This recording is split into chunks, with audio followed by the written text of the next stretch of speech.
female voice was, the only thing you really need to know is infinite love is the only truth, everything else is illusion.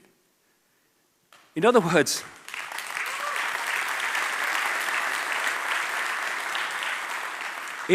the existence of one infinite consciousness, that's the only truth. Everything else is illusion. It's the manifestation and manifestations of that consciousness in many and various ways, but the manifestations are the illusion.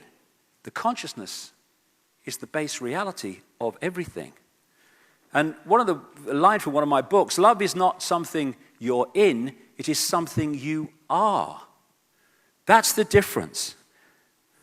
It's interesting, I've talked to people who work in mind control and stuff, or used to, and they tell me that if you stimulate a certain part of the brain, you can get anyone to fall in love with anyone, as long as you stimulate their part of the brain as well. You'll get this attraction. It's electrochemical attraction. We call it love. It's actually attraction. Love is something beyond what we perceive to be love in this world.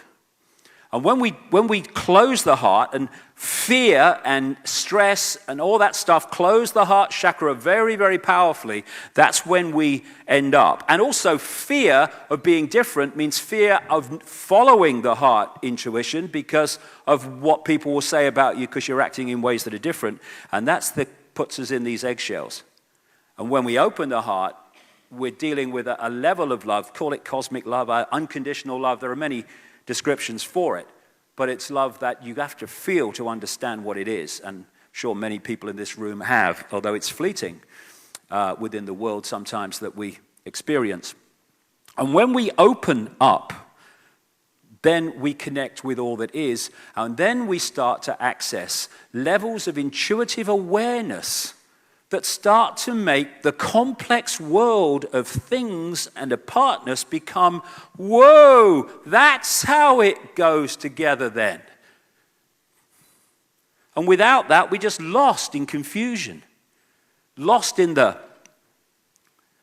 world of mind, which sees everything in apartness. I was in the bath last year, because I have one occasionally, and I'm sitting there with me duck or whatever, and don't know what I was doing, and I got this real clear picture in my mind from nowhere. First of all, there was this billowing energy, which I took to be consciousness. Why, I don't know, but that's what came. And then an eye appeared in this energy. And then in front of the eye came a telescope. And at the end of the telescope was this world, this earth and this universe and all the rest of it. And then the telescope morphed into a human body. And I got Neil Haig to paint it for me. And that's so symbolic of what we experience in this reality. We are experiencing a certain kind of experience with this reality gives to us. And there's nothing wrong with the experience. It's fine. I mean, it's an experience. But what the body does is it telescopes us into a certain range of frequencies and therefore perception. And through the body, we see the world in a very different way. Now, we can use the telescope, the body, knowing that it's a telescope, in which case we've got consciousness and we've got the telescopic, if you like, apartness experience. But when consciousness is no longer connected, we're just left with a telescopic view of everything. And that's why we see things in such narrow terms all the time when we cease to be consciousness. And the energy field, or the energy of we are, connects into the body through things like the endocrine system and the pineal gland, which people connect to the third eye of psychic sight and all the rest of it. And that's how we connect into the computer. We have an auric field, and the lower auric field in the body, that's what I call body awareness, because the body is not just what we call a physical body, it's also an energy field. And together, that's what I will refer to as the mind. And it's interesting, when you put an electrical charge through a wire, it throws out a magnetic field, an electromagnetic field. And of course, this is now well known down the central nervous system through what we call the crown chakra, right down through and out the base chakra, there is energy, electrical energy going through all the time, and it throws out this electromagnetic field. That together, I would suggest, is what we call mind. And it's the same with the earth. For reasons I'll get to in this section, everything is a mirror of everything else. Same thing happens with the earth. You have that electromagnetic charge, which becomes the energy field of the earth. Now, when we open this auric field and connect to the wider levels of consciousness, then we have everything we need. But the way the world is manipulated, coldly and calculatedly, is designed to close that auric field so that we operate only in that level of awareness that I call the mind. And that's how the few control the many. And when we operate within the mind, we basically go round and round and round in what we call life, following the programs of the mind. Because the body is a biological computer, and it can be programmed to take on certain perceptions of reality. And the ones that we're programmed to take on because of the manipulation are ones of limitation, of I can't, little me, I have no power. And that's how we get infinite consciousness into a state of believing that it is impotent. But of course, if the few are going to control the many, that has to happen. Otherwise, they can't do it. So this fork in the road that we're now facing, you know, it takes many expressions. Am I going to get involved and do something about this, or am I going to run away? Yes, but at the foundation level, it's am I going to go with my head? Am I going to stay in mind? Or am I going to go with my heart and go into consciousness? Ideally, a balance of the two, but that's the choice, and this has to be the governor, and this the servant. In most people, this is the governor, and that's why we have the world that we live in. We live in a world of mind. Pope John Paul II said the worst prison will be a closed heart. I must say the irony of someone from the Roman Catholic Church saying that is not lost, but I do take the point. And the heart is the key. The key to opening that auric field so consciousness and mind start to work together. And my God, what a different world we'd live in if we went from that state that we're in now. And so what we're looking at among billions of people are people entrapped in mind. And because of the way the mind perceives reality as everything is apart and not connected, and it sees things in complexity instead of the connection of everything, we are in a situation where we are a manipulator's party trick when we're in that state. And one of the key ways that we are disconnected from consciousness is when and we're encouraged to do it all the time again, you know, how many times again do we use these relationships to time in words and reality? I used to find it, when I was in mind, like everyone else gets caught in mind, I was trying to work out years and years and years ago this thing that there was no time. I knew intuitively there was no time, but this, I couldn't get my bloody head around that bugger. But now it's so bloody obvious that there is no time. There is only one place, there is only one time, and that's what is become known as the now. And the now is where consciousness is. Because consciousness operates in the now, a state of no time, if we can be pulled into a connection to time and past, present, and future, by definition, we are already disconnecting from consciousness because that's in a state of no time, and suddenly our perception has gone into a state of time. How many people, and I'm talking about myself this over the years too, big time. How many of us, we don't live in the now.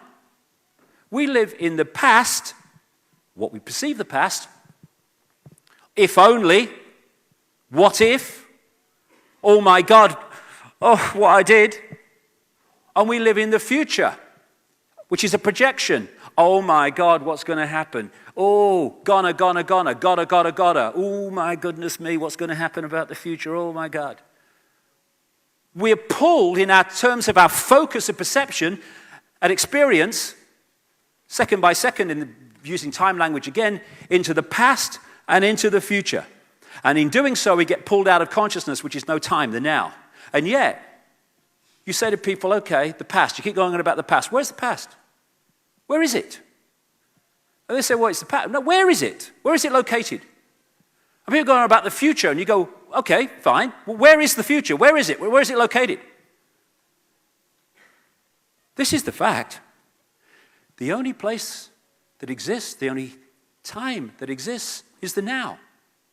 The only moment that you can change anything is in the now, because it's all that exists in reality once we peel back the illusion. When we are thinking about the past memory, where are we when we're thinking about the past? In the now, the only place we can be. Where are we when we're thinking about and fearing the future? We're in the now, the only place we can be. And by pulling us into the past and the future in our perception, which is just a memory and a projection, we're pulled out of the only moment that we can actually change anything, the now. And that's where consciousness is, because that's where consciousness lies, in the now. As John Lennon said brilliantly in a song, life is what happens to you while you're busy making other plans. And we're busy making other plans here, just a projection, and here, just a memory, and we don't live in the moment, which is the only moment that we can change anything. So once we get pulled into this time, and again, I've got a watch on, because we have a time situation today, which I want to keep to, although I think I'll go over, because I've got so much to say, but we're in a time situation. So, but in acknowledging that there is a time illusion, you can still be in the now, while still accepting that there's a time illusion, because you know it's an illusion, and therefore it doesn't pull you into past and future. It's like that near-death experience has said. There is no time, there is no sequence of events, no such thing as limitation of distance, of period, of time, of place. I could be anywhere I wanted to be simultaneously. At that moment, that person was in the now. And the conspiracy wants to pull us out of that all the time. All the time, time. How many times do we say time? The whole of this society is based on time. What's the time? I haven't got the time. Have you got the time? Oh, I'm running out of time. Oh, God, is that the time? How much time do I have? It's all, and when we really, it's one of the things, it's like, when you're in the street and you haven't noticed something, and then someone will say to you, hey, have you seen that new car that's just come out? And you'll go, no. And they'll go, oh, there's one, look. And from that moment on, you keep seeing this bloody new car all over the place. You've never seen it before, never noticed it, because you bring it into the conscious. You bring it out of the subliminal into the conscious. And when you start to look at some of these things, you realize just how much time and a sense of time dominates the society, and that pulls us out of the now. It pulls us out of consciousness, unless we recognize it's an illusion. All the time, we're watching the clock. And in the now, there's no time. And when we're in mind, there is a perception of time, not time itself. As William Blake, a great British writer, said, to see a world in a grain of sand and heaven in a wild flower, hold infinity in the palm of your hand and eternity in an hour. Everything is in the now. And, you can symbolize it in a way when you're passing across a computer disc or a DVD, you're watching a movie, and the movie bits that you've watched, the scenes you've watched, your perception is the past. The bits you've not yet watched are your perception of the future, but the only thing that you're experiencing and can experience on that DVD is the now, and that's where that laser is reading at that moment, and that's what we're doing without realizing it. And that's why I wrote a book a few years ago now, not that many, called Tales from the Time Loop, and it was to symbolize this round and round situation we get, following time, thinking we're going from past through present to future, when there is only one now, and that is where consciousness lies, and that's where we can access it in its true magnitude. So the body is a biological computer. It has the ability to think for itself, and the idea is to get us to believe that is who we are. I call it a genetic spacesuit. You know, if you're going to experience the moon or another planet, you need an outer shell. If you're going to experience this reality, consciousness needs an outer shell. And that's what makes racism so utterly insane. You know, it's like we're all one consciousness having different experiences.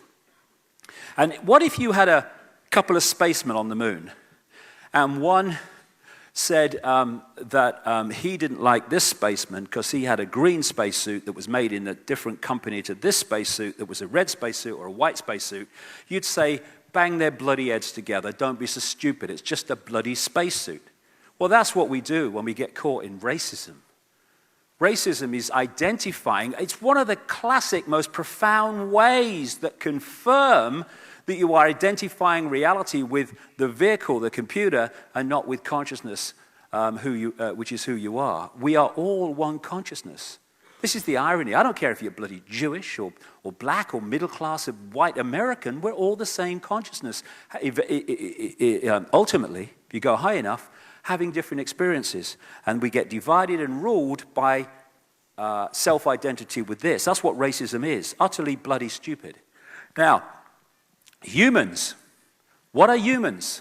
Humans are software programs. Different software programs running through the body computer. We say these things, I'm only human. No, you're not. That's an experience you're having. It's the vehicle's program which manifests as what we call the human body and the human being. Software program. This is in the San Francisco Chronicle, an article on DNA. DNA is a universal software code. From bacteria to humans, the basic instructions for life are written with the same language. It's all a computer game of great sophistication, and this is part of it.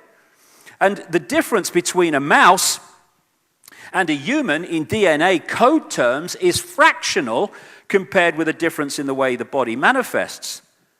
DNA is made up of 4 codes, A, C, G, and T. I think I'm made up of G and T and G and T, me, but there you go. A, C, G, and T. And these different codes, how they relate to each other decides how the physical form manifests, whether it's a wolf or an ant or a virus or a human being. And it's interesting how the codes on the computer's screens in the Matrix movie, which was very, very close to reality, not totally, but very close to reality in so many ways, very illustrative of the way we decode reality into an illusory physical state, but quite right, those codes were very much like the DNA codes in so many ways, because on one level, this reality, like I say, is digital. And I'll get to that as we go along. Now, what they're doing now, of course, is having what they call computer-brain interfaces, where they're connecting computers to the brain, and the brain is working the computer without hands being used. And the reason they can do that is quite simple. They're connecting 2 computer systems. One extraordinarily more sophisticated than the other, but still the same in theme. The human body ticks box after box after box in terms of a highly sophisticated computer system. When your computer gets a virus and you start to see a problem, it maybe slows down or whatever. And as the virus gets more and more a hold of the computer, I've had this done to me, eventually the computer won't even switch on anymore. And what do we say? Hey, my computer's dead. And what happens at what we call human death is the computer shuts down and who we are leaves. Eternal consciousness leaves. Our computers go into sleep mode where it shuts everything down and everything just ticks over. That's what we do. Our computer shuts down and ticks over. We call it sleep. Although I have to say, I didn't get any last night. Crikey. I can't get out of British time. I've been here a week. And the bad news is, this is the time I should be asleep. So, I'll do my best. Norton antivirus and all these antivirus things, what do? They protect the computer from external attacks, viruses and what have you. And that's what the human immune system does in an extraordinarily more sophisticated way. Protects the computer system, the body computer system, from attacks. And just with like computer antivirus systems, if a new virus comes out, which it's not programmed to repel, then the computer gets completely taken over. This is what happens with the human computer system, antivirus system, which is why when the Europeans went to North America, they took with them smallpox, which the Native Americans had not encountered before, and bingo, they fell like flies because their antivirus system, their immune system, couldn't cope. On the left is or my left, your left, yeah, my right, is a picture taken at the Necker Hospital in Paris when they put a tracer dye into the acupuncture points of the body, and they photographed it, the meridian system, etc. And I looked at that when someone showed it to me, and it reminded me immediately of a motherboard, which is basically what that meridian system is. It's energy, and that energy is information. Everything in this reality is information in various forms: vibrational information, digital information, electrical information, being decoded. That's how the whole thing comes together and manifests. And what they found is that when this energy, which the Chinese in acupuncture call qi, is going around this system too slowly, from optimum, people manifest some kind of illness or dis-ease. Why? Because the qi is information, and if the information is not passing around quick enough, then the body computer does not function as it should. When a computer on your desktop gets a virus, what's the first thing that people say most often? Hey, my computer's slow, because the information's not passing around as it should. And what acupuncture does is put the acupuncture needles in to manipulate the flow of this energy, bring it back to optimum, and therefore physical health. In a computer, the central processing unit, the CPU, is the processor of information, the information traffic. What they call in computer parlance the CPU is the brain of the computer. Very appropriate, because this is our CPU, which is constantly filtering and dealing with the information traffic, passing it around the body, information, receiving information back from different parts of the body, and it is responding according to the information that we're receiving. And that's how we stay healthy, that's how, in optimum terms, we think straight and we have balanced emotions. If you intervene into that process, you can manipulate people mentally, emotionally, and physically. So in the end, it's all about the way we are decoding reality into this physical world which only exists in our head. And you can intervene into that, like I say. The DNA, the genetic structure in general, is like the hard drive that holds the base information and takes on more information as you experience. And like I say, it's not just the physical level, there's an energetic level. In fact, the body's just energy, really. But there's an energetic level, and together, that forms the body-computer entity. And what we call races, cultures, and all these different expressions of the human family, they are just software programs, which we have to experience. And the software programs are very clear when you get into some of this stuff. This guy is called William Sheridan. And he was in a New York hospital waiting for a heart transplant. And to take the time as he was waiting, he joined an art therapy class.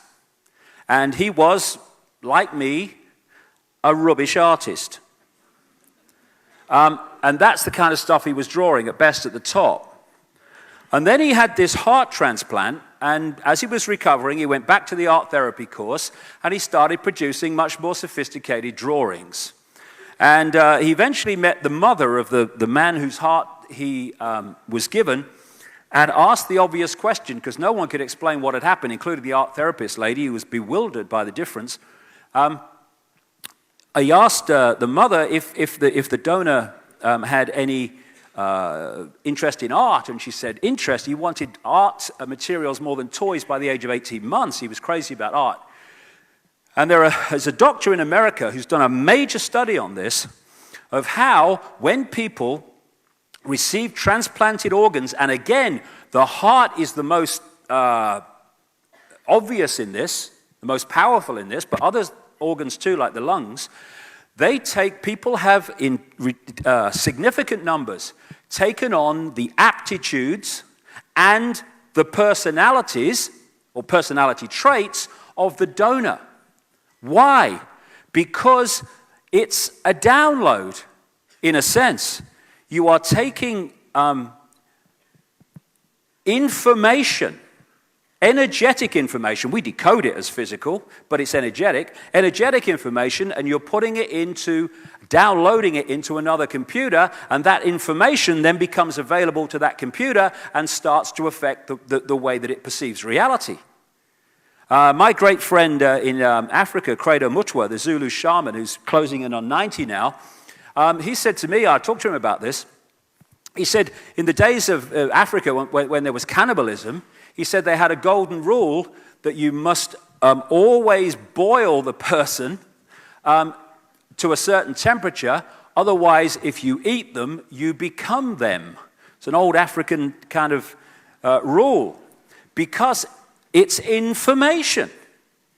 And nothing identifies us more, I guess, with being the body computer as opposed to it being an experience than being a man or a woman. That's who we are. I'm a man or a woman. No, it's the experience we're having. Very big difference. And there's nothing wrong with being a man or a woman. It's an experience.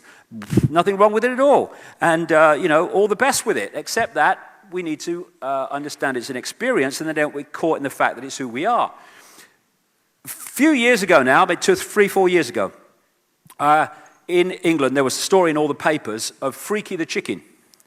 Freaky the chicken started out as a hen laying eggs, and then had this massive, for some reason, burst of testosterone produced, and started growing a comb, started crowing at dawn, and chasing the hens.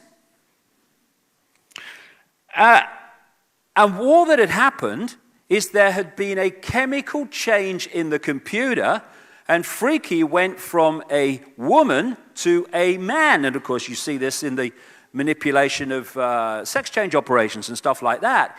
If what we are is a man or a woman, how can the body computer change from one to the other with a chemical change? It's not who we are, it's an experience. I saw this on the BBC website. Scientists have been able to take control of flies' brains to make females behave just like males. Researchers genetically modified the insects so that a group of brain cells that control sexual behavior could be switched on by a pulse of light. The team was able to get female fruit flies to produce a courtship song, behavior usually seen only in males. Again, it's the computer being manipulated. When I'm writing sometimes, I get up early in the morning in England, and when the sun comes up, the birds start singing. As soon as the sun comes up, the birds start singing. Now, is there someone with a baton saying cue? They just start singing. I mean, here we have Freaky the chicken. When he sort of got the testosterone burst, he starts crowing at dawn. Who told him? No, the computer program was running. Just crowed at dawn. Another thing that we have, look at the time, another thing we have, we're doing all right, is emotions. We are our emotions. So many people who have near-death experiences, and I've read a lot about this, and I've talked to a number of them, they say that when we left the body, we did not feel emotion in the way that we did in the body. Because emotion is a chemical expression. And chemicals can, if they're introduced to the body, can affect our emotional state. There was a woman in England a few years ago who, story again in all the papers, 40 years ago, out of nowhere, she went into a clinical depressive state, 40 years, in and out of institutions. After 40 years, which is why she was in the papers, someone said to her, "Can you think of anything that happened about the time that this started?" And she said, "The only thing I could think of," she said, "is I had 19 tooth fillings with mercury." So she was advised to get the mercury taken out, which she did, and go on a mercury detox, and the depression disappeared as fast as it came, and never to return. "I've just found myself again," she said. Now, if you'd have said to her over that 40 years, "Who are you?" she'd say, "I'm a manic depressive." No. The body-computer system had malfunctioned because of the chemicals introduced to it. And so often we identify who we are with things that we appear to be in terms of our behavior, when actually it's just the body-computer program playing out. It's not who we are at all. Good habits, bad habits. How many times are good habits, bad habits, and all this stuff actually coming from the computer program, not from us? Does consciousness do good habits and bad habits? I'm not sure it does. So the way we decode reality depends to a very large extent on the state of the body computer. And the way that we live our lives depends on the way we identify who we are. And bringing this computer thing down to the brain, the brain has two hemispheres, the right brain and the left brain, with this corpus callosum bridge connecting the two. And they have very, very different roles to play in terms of reality. The left brain is where most people in this world live. It's where the education system is fundamentally designed, cold, calculatedly designed to put us.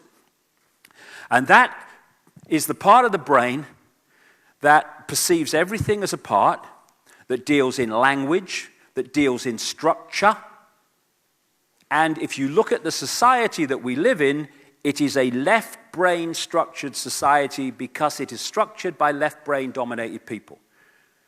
When you go through the education system, the indoctrination system, what happens? You progress within it by taking information, overwhelmingly left-brain information, words and numbers, holding it in there and then regurgitating it out onto an exam paper. And the better you do that, the more you progress within the system.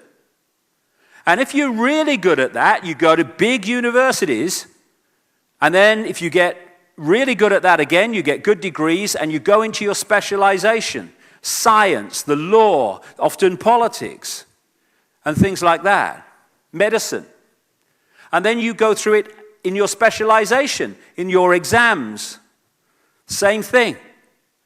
And then the top ones progress into those positions of society that control the institutions of medicine and science and all the rest of it. And to have got there, they have to have become left-brain prisoners as a result of the system they've been through. The right brain is about connection out into the greater self. It's where we get creativity from and inspiration from. That's where the artist resides. Artistic people and creative people are much more right brain than most, and that's where they get the creativity from, because it connects them out into that realm of infinite creativity and potential. The idea, as with consciousness and mind, and this is very much symbolic of that, is to have that corpus callosum bridge passing information between the two so you get the best of both. That's not what the system wants. It doesn't want right-brained people. And to give you an example of the difference between the two, get my glasses on. This is a lady called Jill Bolte Taylor. She is a neuroanatomist, brain scientist for short.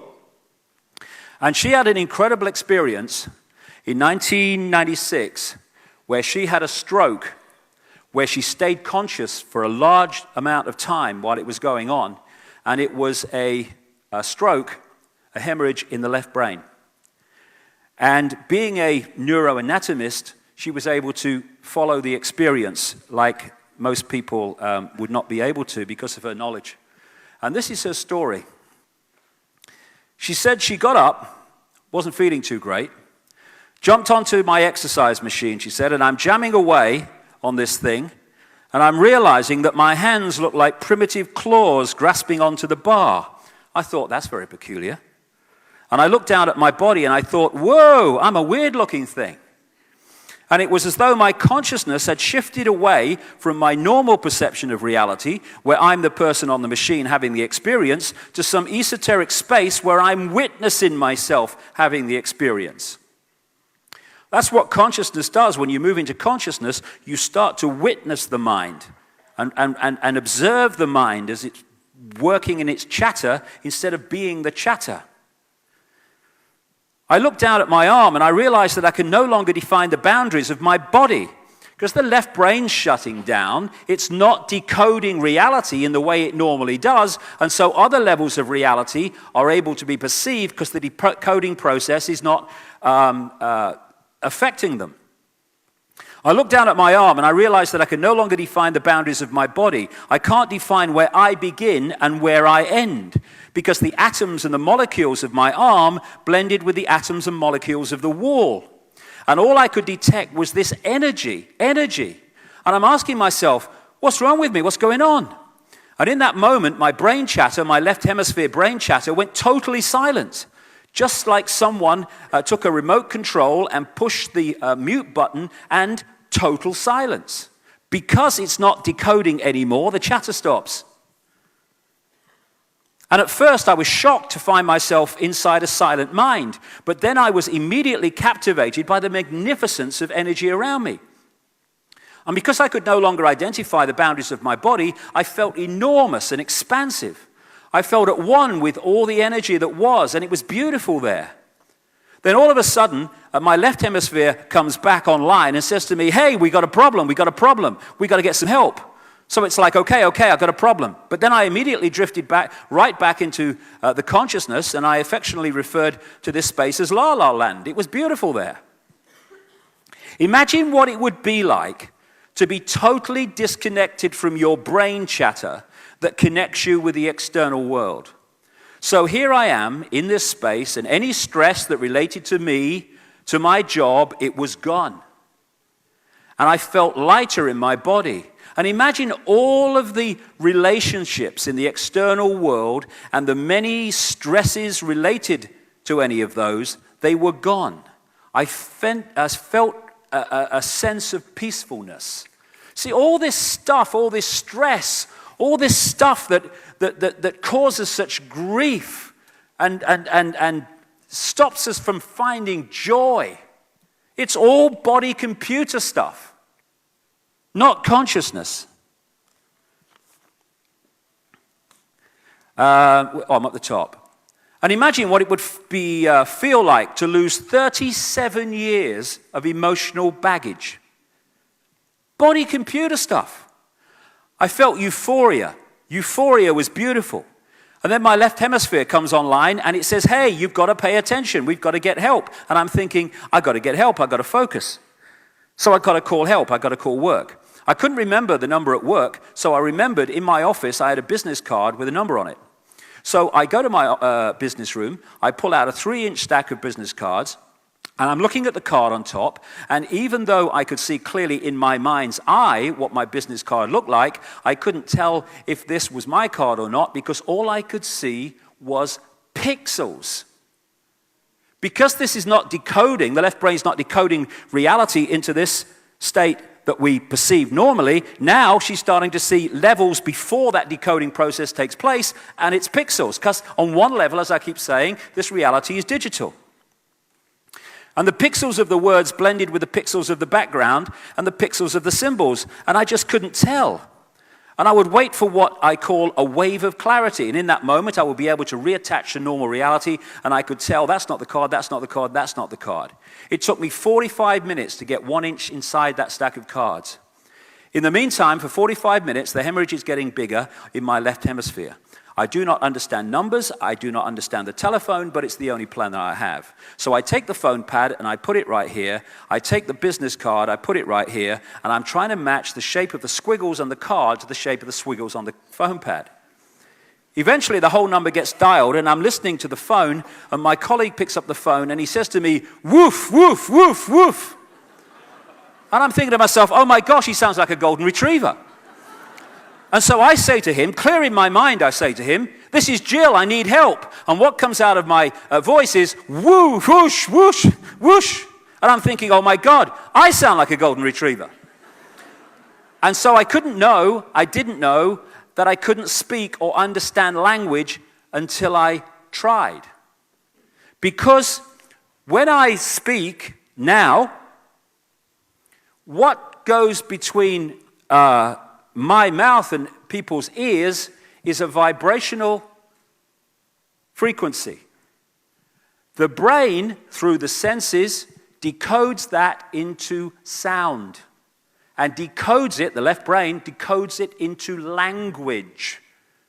When it ceases to do that, we sound like a golden retriever because the process of decoding is not working as it should. And Jill Bolte-Taylor, thank goodness, made a full recovery.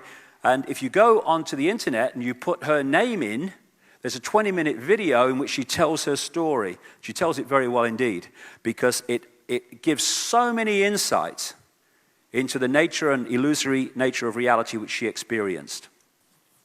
So when the two are working in unison, that's perfect. And when we take psychoactive drugs, that opens channels that are not normally open, and we have senses of reality that we don't normally experience. This is the key to the conspiracy on this level. So I asked Neil Haig to put soldiers across the entrance to the left brain, because that's what this society is doing. It's trying to hold us in the left brain state of reality, and so we do not access to the extent that we should this level of the side of the brain, which takes us out into another awareness. And, you know, when I talk at events like this, which attract people who are, at the very least, opening their minds, because we're all opening our minds, because it's a process, I just give it as I see it. But when I talk at places like the Oxford University, which I spoke at last year, I think it was last year, I'm talking to these elite Oxford students, thinking, how do I put this in baby steps so these people are going to get it? Serious. And I went there and I put it in baby steps, and some of them still didn't even get it, what I was trying to get across. Why? Because they are absolutely stuck in that. And that because of the nature of the process they've been through to become elite Oxford students, and as a result of that, that does not compute anything that comes into unity and the vaster vision of self. And where do the great elite Oxford students go to? They go into science, they go into politics, they go into law, they go into medicine. And that's why we have the society that we do. As this man said, an intellectual is someone whose mind watches itself. Someone who is conscious is someone whose consciousness watches the mind and sees the difference between the two. And the left brain prison is in so many ways the reason we live in an imprisoned global society. Breaking out of that is to open the door to freedom. Because then we're in this world, but we're not of it. And because that state is so different to the current norm, that's why those people stand out as they do. René Descartes, the French mathematician and philosopher, defining who we are, said, "I think, therefore I am." I would take that further and say, on that level of mind, it's "I compute, therefore I am." But there's another level beyond that which we'll come to. And so, because the body is a computer, especially vulnerable when it's disconnected from consciousness, it can be programmed.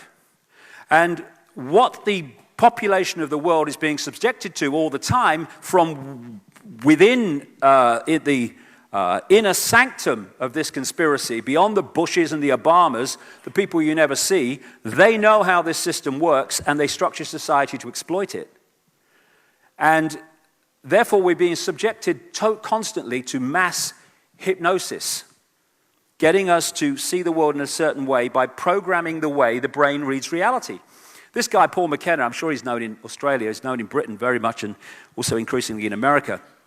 And he's made his name by getting people onto television programs who have phobias and all the other stuff. And at the end of the program, when he's taken them away and done certain things to them, they either have much less extreme phobia or no phobia at all.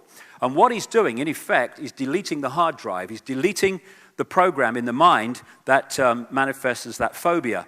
This is how extreme it can get. On this program, Top Gear, very, very popular in Britain, they had Paul McKenna on. He's in the background there. And they had this guy, Richard Hammond, here. And they took him out, and Richard Hammond thought he was just going to take this Paul McKenna around the track in a car. But what he couldn't remember, because that's what happens with mind control, is that Paul McKenna had told his mind, or hypnotized his mind, that every time he said a certain word or flicked his fingers, this guy, Richard Hammond, was just going to go unconscious. And then he would be told things, and then he would react. So they're standing outside this car, and they're just chatting away normally, and suddenly McKenna says whatever he said, key word, trigger word, and Hammond goes, And he said to him, when you wake up, you're not going to know how to drive a car. Gets in the car, he doesn't know where to put this key to start the bloody thing. Because his mind's decoding system has been intervened in to program that state of being. They then come back in the studio, and Hammond's having a laugh, and he thinks it's all very funny, and he thinks it's over, except that the programming's still in there. So they're sitting there live in the studio, and they're chatting away, and McKenna does his thing again, and Hammond goes, And he tells Hammond that this car, this toy car, is his real 911 Turbo or something. And he goes across, and he gets in the car, acting as if it's his car. And then this other guy comes in another toy car and smacks him in the side. And Hammond reacts as if his real car's just been smacked. That's the power that you can program the body computer with, and that's what's happening to the human race all the time. We are, those that are not waking up, we are in a hypnotic trance. And that's why people can't see the bloody obvious. Try telling Richard Hammond that wasn't his real car. When you're in a hypnotic stage show, and I've been to many researching this, try telling the guy that he's not seeing an elephant in the audience. As Voltaire said, so long as the people do not care to exercise their freedom, those who wish to tyrannize will do so, for tyrants are active and ardent and will devote themselves in the name of any number of gods, religious or otherwise, to put shackles upon sleeping men. And so putting us to sleep hypnotically is fundamental to it. And that's why this phrase, people are waking up, is so absolutely accurate. That's what we're doing. We're waking up from the trance. And when the guy who thinks there's an elephant in the audience wakes up from the trance, there's no elephant anymore. He can see reality in a different way. It's about keeping us in a hypnotic state. And here's a hypnotist. Television, people don't know it. 99.9% of them don't know it anyway. They are hypnotists. They are implanting into the mind, through a real powerful form of mind control called repetition, a version of the world and reality that, if we take it on, puts us all in the same norm of perception. All the time, 24/7, wherever you go. Me. Same repeating things. 19 hijackers who couldn't fly Cessnas suddenly manifested the ability to fly wide-bodied jets. Over and don't know where it came from, honey, but they just managed to, they must have read a book. And then you have, in America, on the left, they are Democratic supporting news presenters, and these in Fox, of course, are far, far right-wing supporting presenters, and they are apparently putting different points of view, but together they see the system in the same way. They just want to come from it from a slightly different angle. And that is constantly mind controlling the body computer to believe that there are sides in the world and there are differences and stuff, and take us away from the understanding that behind it all, there's one force manipulating through all sides. Then you've got people like Jon Stewart. Some of his shows are very funny, and this guy, Bill Maher. These are perceived to be, I call them steam whistles. You let off a bit of steam and frustration because they have fun and satirize the political system, but only to a point. So he'll satirize, but as soon as he gets someone in the studio, like Tony Blair a few months ago, he basically licks his backside instead of asking serious questions, which he's asking when the guy isn't there. Come on. And Bill Maher, why he's against, ridiculing the system and all that, and politicians, he vehemently attacks anyone who says that 9/11 was not, the official story was not true. And so all these different forms and media of all different kinds, and sometimes they seem to be different, are all selling you basically the same belief system on the way the system works. And as a result of this mind control technique called repeating, so many people believe things they've never checked, never asked about, never questioned in any way, but because it's the norm, because everyone believes it, it becomes their truth. Oscar Wilde, great English writer, said, most people are other people. Their thoughts are someone else's opinions, their lives are mimicry, their passions are quotation. That's what happens when we just repeat without question. We have teacher repeaters who just repeat what they are told to tell the children and what they learn themselves in their academic life and in teacher training. We have doctor repeaters that just repeat what the drug companies tell them and what they learned at medical schools. Medical schools can, well, I'll perhaps even be right the first time. Medical schools controlled by the drug companies. We have scientist repeaters repeating the bloody nonsense that a tiny, tiny greenhouse gas called carbon dioxide from human form somehow is transforming the bloody climate of the planet. Repeat, repeat, repeat.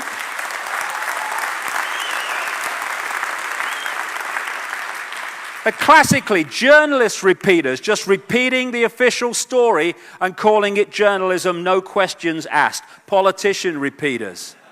I love this one. They've been bent over for so long they think it's standing up. Politician repeaters.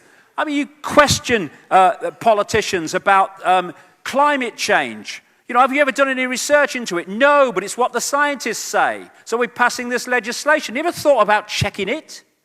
No. Repeaters, repeaters, repeaters. And then we have people repeaters who take it from these sources and then repeat it among themselves. And then if someone challenges that repetition version of reality, they get ridiculed and condemned for the crime of being different. And a few people can't control the world. It's a piece of cake, given the way things are. And this is why the authorities want to stop people talking publicly in ways that are at odds with the mainstream belief of repeating. This is why so-called visionaries have always been seen as dangerous by the authority of the day, because they're offering another possibility of reality that is at odds with the one reality that tyrannies and dictators always want the public to believe. So all these sources are constantly programming the body computer, the mind, with the version of reality that the system wants, and therefore giving us this false identity that keeps us in servitude. As this man said, we see things not as they are, but as we are. because as we are dictates how we decode reality and therefore perceive experience. The mind sees everything in terms of division. So when we're in mind, we're in a society of division.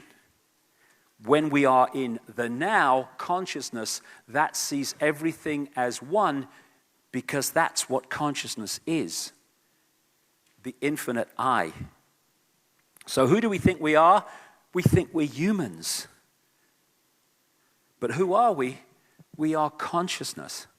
And to perceive reality and live our lives from those two perspectives brings a dramatic difference in the way we see ourselves and life. Okay, move along. Where are we? We're in a virtual reality universe, which only exists in our head in the physical sense that we perceive.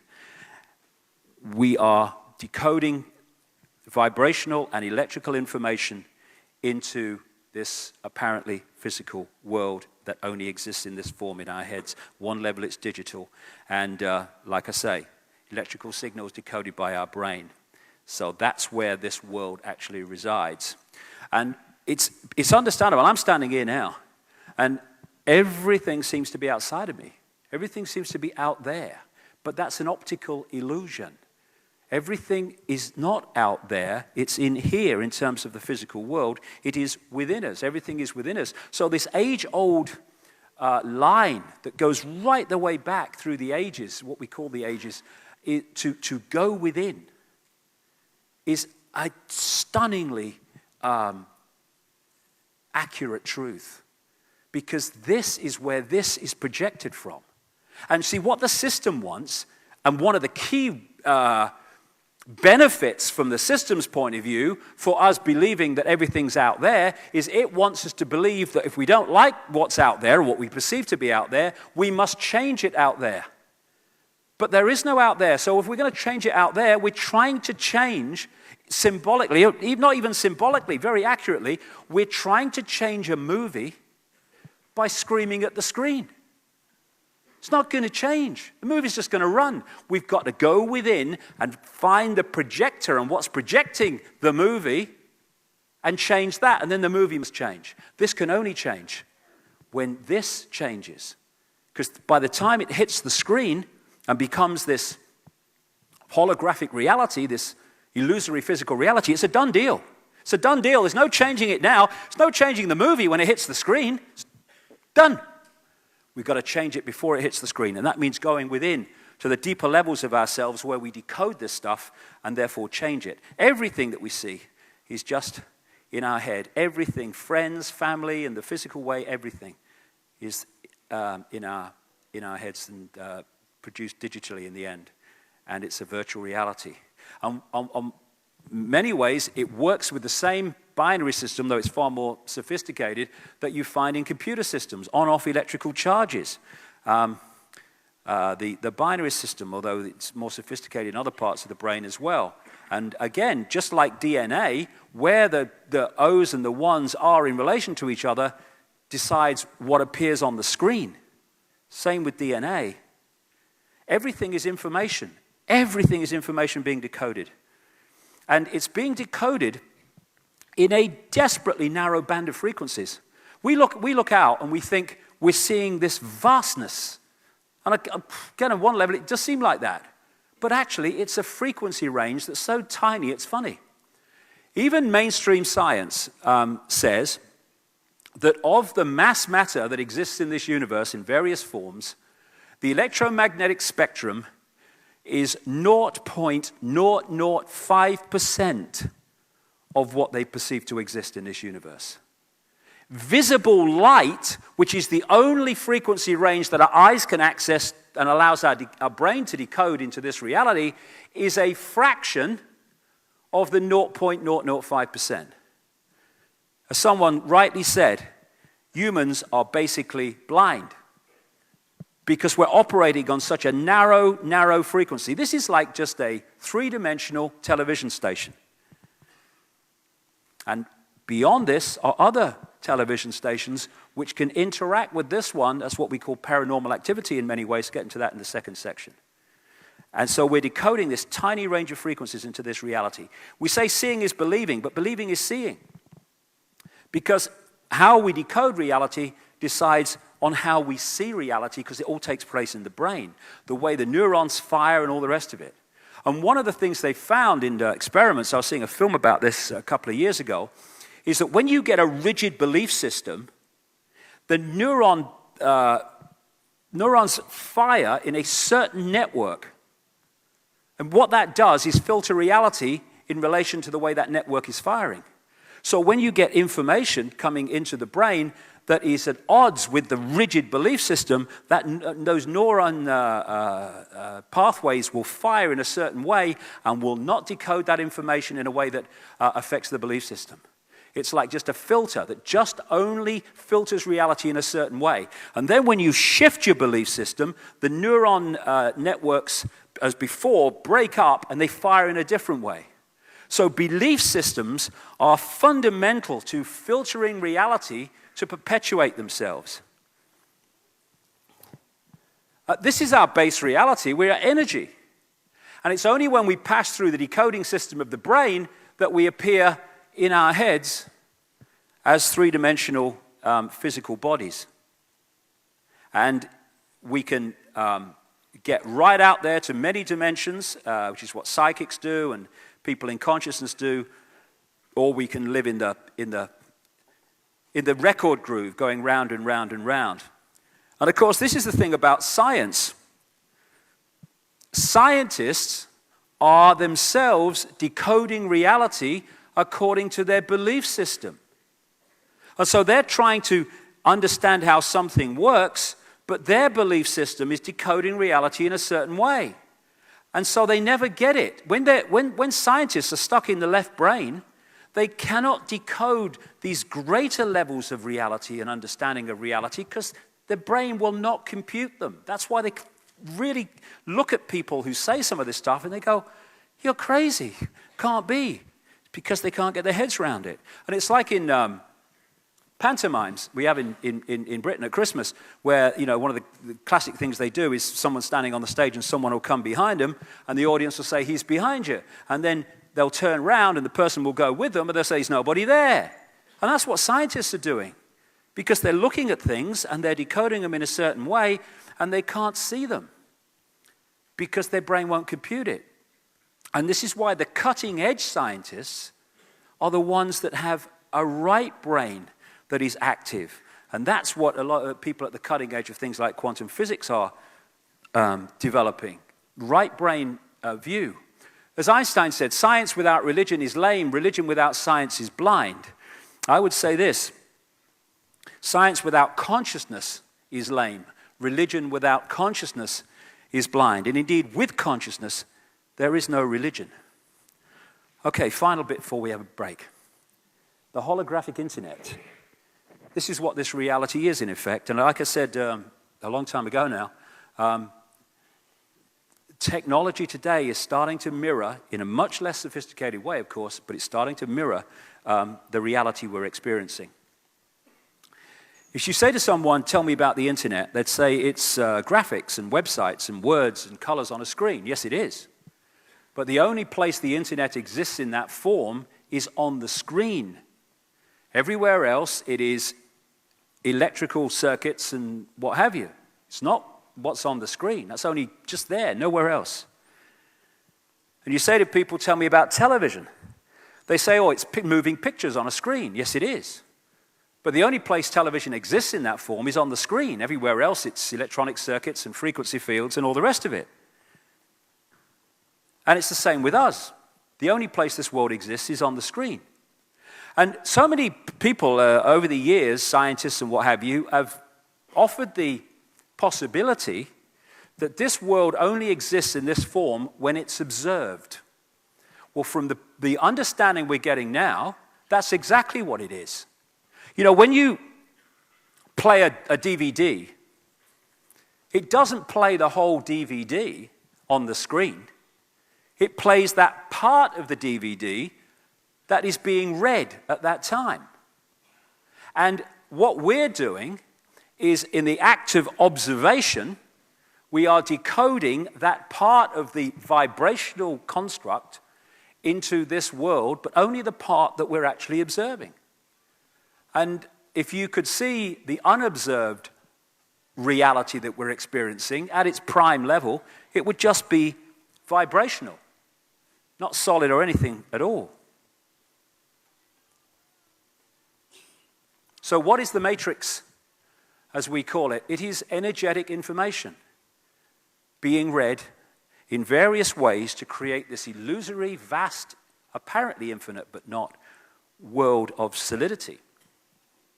And the other thing, key, that the body is, because it's many things, it's a fantastic creation.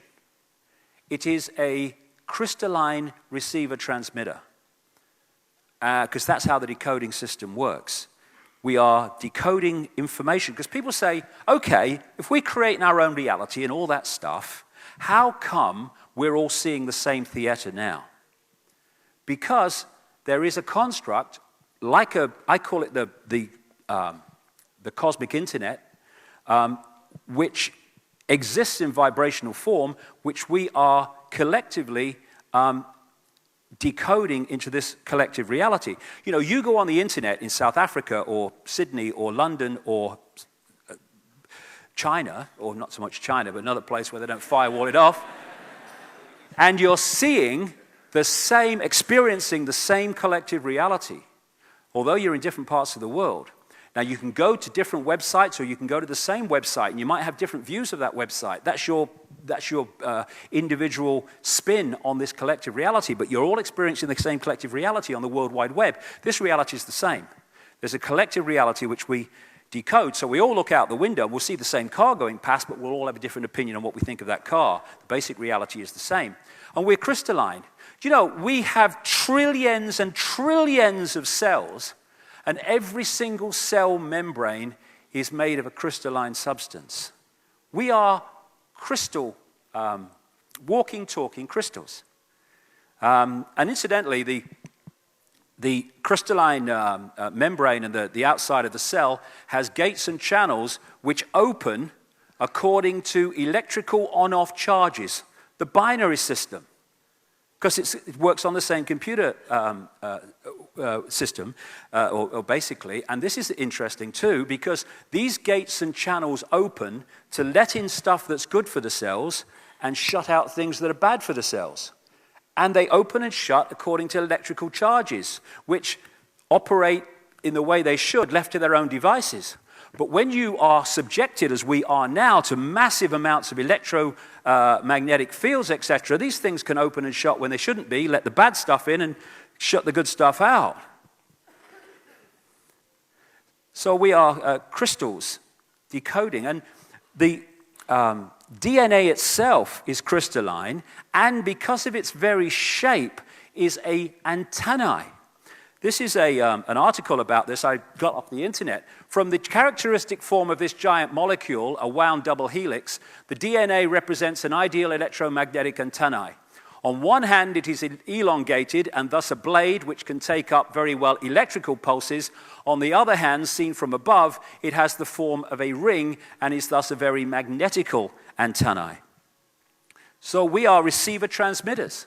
This Don Juan, the shaman source of the Carlos Castaneda books, absolutely encapsulated the whole thing when he said, we are perceivers, we are awareness, we are not objects, we have no solidity, we are boundless. We, or rather our reason, mind, forget this, and thus we entrap the totality of ourselves in a vicious circle from which we rarely emerge in our lifetime. Receiver transmitters. And this is where this comes in. I'll get more into this in the second section. Manipulation by word, destabilization of the body, computer, and transmitter receiver by the poison shite that they put in food and drink, through belief systems like religion, through misrepresentation of reality, through education. They're all seeking, and this is when you get behind the people, into to those levels where they really know how this works. This is what they're targeting. They're targeting all the time our ability to decode reality in the full breadth, sharpness, and clarity that it should be, and put us in these vibrational boxes and eggshells, and therefore put us in this world of total bewilderment where we don't know what the hell's going on, who we are, or what the bloody game is. And so we're connected to this holographic internet. It's got kind of, wires here, but it's not like that. This reality, the one that we are decoding into this apparently physical world, has its mirror now in the wireless internet. If this theater has got the wireless internet, I can't see it. Where is it? Nowhere, apparently. But I could tune this computer to the internet, and out of nothingness, what we can't see, would come the World Wide Web on this screen. That's what we're doing.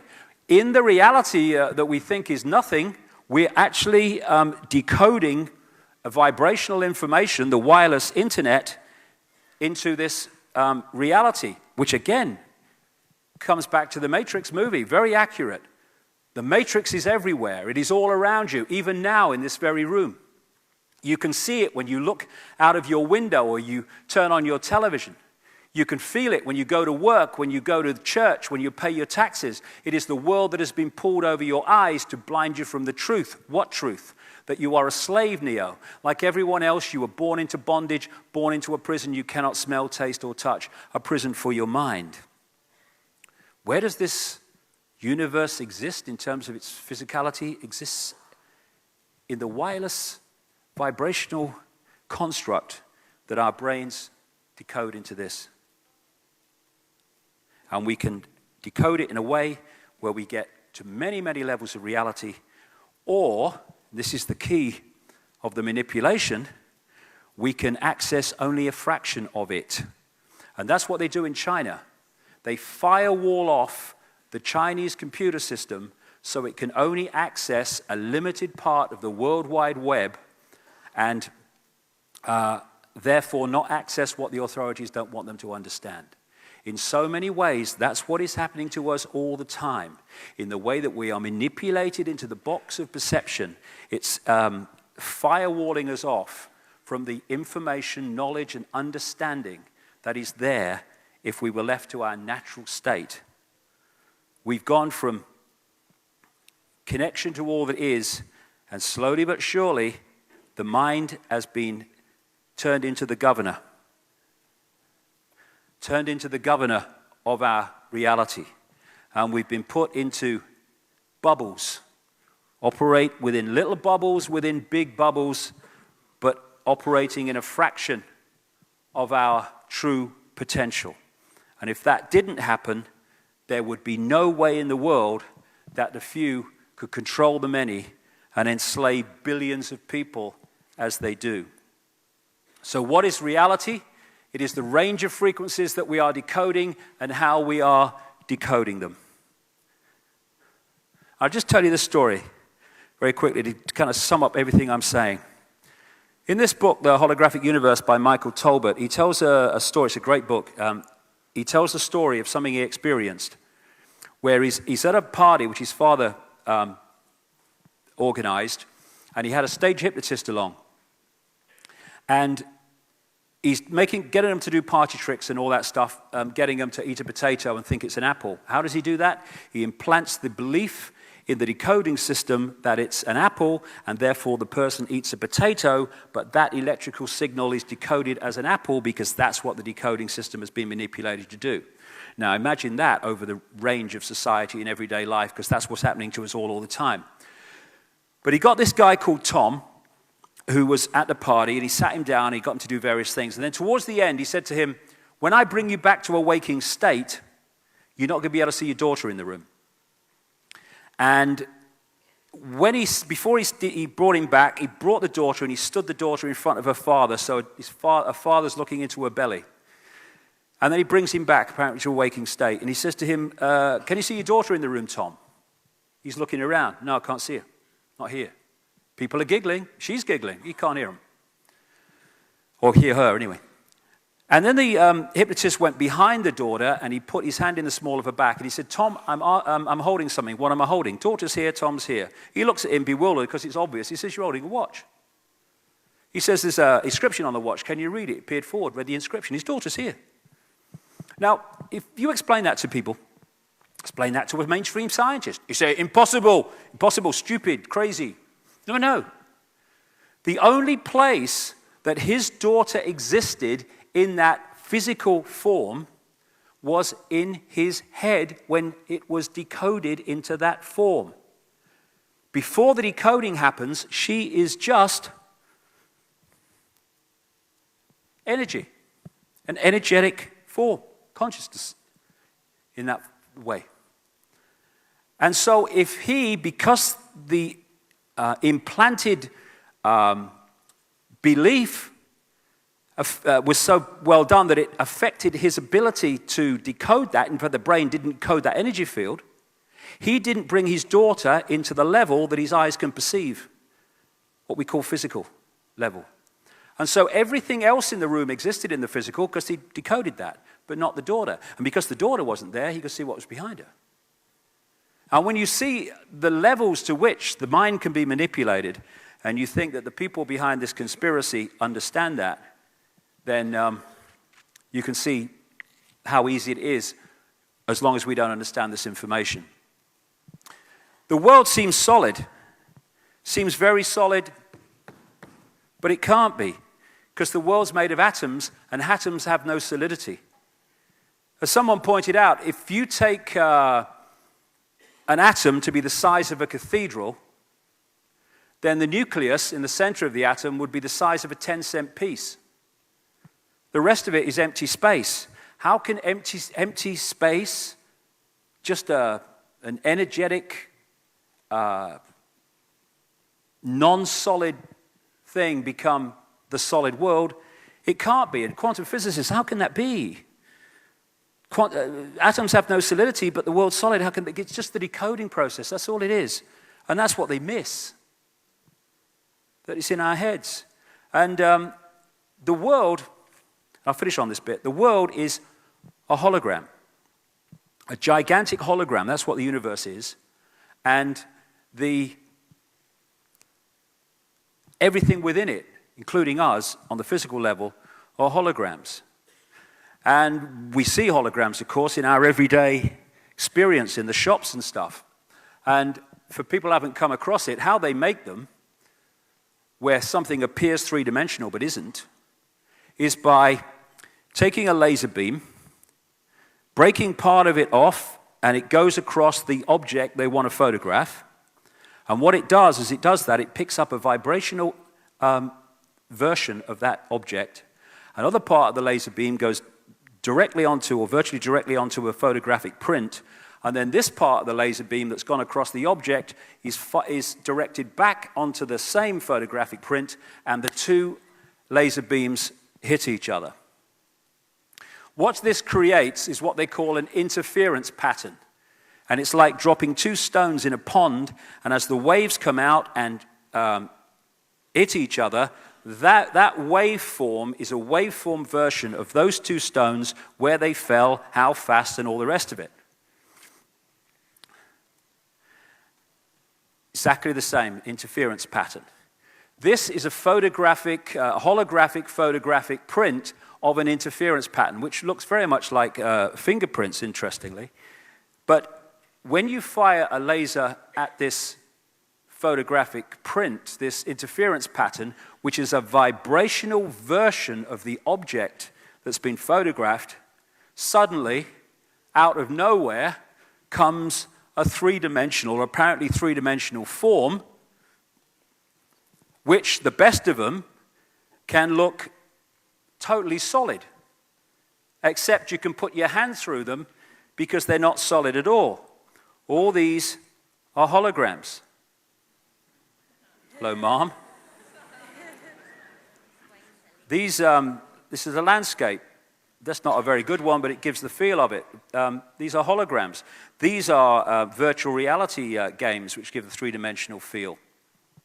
And so the three-dimensional world that we think we live in It's just an illusion made up of holographic images which appear solid, because that's the way we decode them, but aren't really.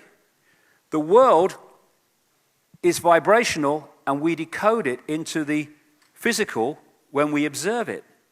It's a construct. It's illusory. It's like when that Neo character in the Matrix went into a higher state of consciousness, he saw beyond the physical to that which is behind it. And interestingly, this is January's New Scientist, one of the most prestigious mainstream science magazines in Britain, just a few months ago, and the front page is, "You are a hologram projected from the edge of the universe." Even mainstream scientists, some of them are starting to realize this, except when you read the article, they missed the point massively. It's not projected from the edge of the universe at all. It's going on inside us. And interestingly, holograms have an amazing characteristic. Every part of the hologram is a smaller version of the whole. And so if you take a holographic print, and you cut it into 4, and you fire the laser at the 4 pieces, you don't get a quarter-size part of the whole picture when you do that. You get a quarter-size version of the whole picture. Every part of the hologram is a smaller version of the whole wherever you go. And that's why we have this stuff in alternative healing. That's why reflexologists can find parts of the hands and the feet and other parts of the body that relate to the body as a whole. They can find a place that connects with the heart, that connects with the liver. That's why acupuncture can find points on the ear which represent and connect with different parts of the body. Because every part of the body is a smaller version of the whole body. And in the same way, every single part of this universe, whether it's an ant, a person, a tree, a blade of grass, a breath of air, in the end is a smaller version of the super hologram that I call it, which is the universe as a whole. Work. There you go. I met this guy, Harvey Biggleton, in America a few months ago, and he wrote this book called Holographic Blood. And he showed me through a microscope my own blood massively blown up through the microscope, and there were holographic pieces in it. Holographic parts of my body in it. I could see it. "Oh, you got a problem there," he said. 3-dimensional forms. That's why we have this saying, "as above, so below." That's why the human energy field operates in the same basic way as the energy field of the earth, and so on and so on. It's because every part of the hologram is a smaller version of the whole. So we are, even on this physical level, we are the bloody universe, and the universe is us. My God, we've come a long way since Ethel Jones and Charlie Bloody Smith. It's a miracle. What are miracles? How can the illusion of fire burn the illusion of physicality? It can't unless we believe it can. And when we move ourselves into another state of consciousness, another state of reality, we can walk through fire without being burned, because our belief system changes, and therefore our experience changes. That great line in the Matrix, "It's not the spoon that bends, it is only yourself." Of course it is, because you're decoding the spoon into physicality. You're deciding if it bends or not. And it's all about going beyond rules by becoming conscious. What we call the rules and laws of physics, or the rules of limitation, come from mind. Consciousness, when you get really into consciousness, can overcome the illusory laws of physics, the illusory laws of this reality. This is a line from the Matrix. I've seen agents punch through a concrete wall. Men have emptied entire clips at them and hit nothing but air. And yet their strength and their speed are still based in a world that is based on rules, mind. Because of that, they will never be as strong or as fast as you can be. And who was you symbolic of? He's the one. Consciousness, the one. That's what we are, consciousness. And because we've been manipulated to forget that, we live in a world of enslavement and imposition. When we realize who we are, those days are over, and we are now beginning to realize who we are. I'll be back in 1 hour. Thank you very much. Thank you. Thank you very much. Thank you.